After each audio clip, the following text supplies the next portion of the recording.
It's a real pleasure to be back in Windsor. Great meeting with the mayor. We talked about infrastructure. We talked about the need for the federal government to step up on manufacturing and give support to some of the local jobs and prosperity that we're working on building, and also the need for cooperation and collaboration. I think we have, certainly in my mind, a federal government that doesn't do a very good job of engaging with either municipal partners or provincial partners. And for me, creating a relationship where we can work on those things we agree and work through the things that we might see differently is really, really important for leadership in the 21st century. Would you support an automotive strategy? That's something that's been called for quite a bit here in Windsor, Essex. I think one of the things that we need to look at is a plan for growth and prosperity that's based on diversifying our economy, but also understanding the pillars and the strength. We're facing a real challenge right now in the country because the Prime Minister put all his eggs in one basket, and with the falling prices of oil, he's now having to make it up as he goes along.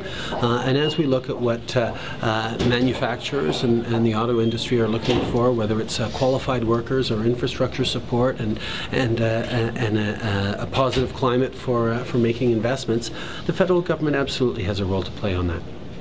Windsor Essex currently has no Liberal seats. What are you planning on doing to change that? Windsor-Tecumseh will be up for grabs with an opening there. Are you going to bring any big names in? Do you have anyone specific in mind? Well, the fact of the matter is the Liberal Party has, unfortunately, an awful lot of open seats right across the country. That's one of the few advantages of having only 35 seats, is we have a lot of work to do, and we're very, very serious about it. We have some great candidates already stepping forward, and there are going to be more in the future, and I'm very confident that we are going to be providing an extraordinarily strong voice for voices for the Windsor area in Ottawa. One of the big frustrations people get is all too often their MPs end up being voices for the Prime Minister in their communities rather than their community's voice in Ottawa, and that's what I'm trying to turn around. There are some suggestions that the election may come earlier, perhaps in the spring. Are you ready?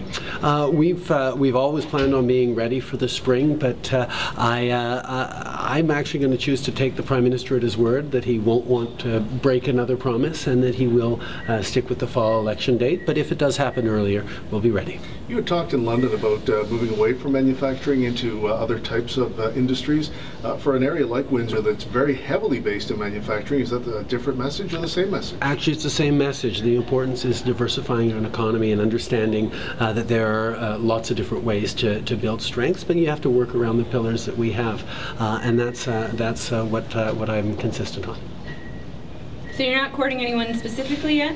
Not that I'll talk about. There's a lot of great candidates coming forward, a lot of people interested, and we're going to keep working on making sure that the candidates for the Liberal Party of Canada in the next election are the best possible candidates we can have.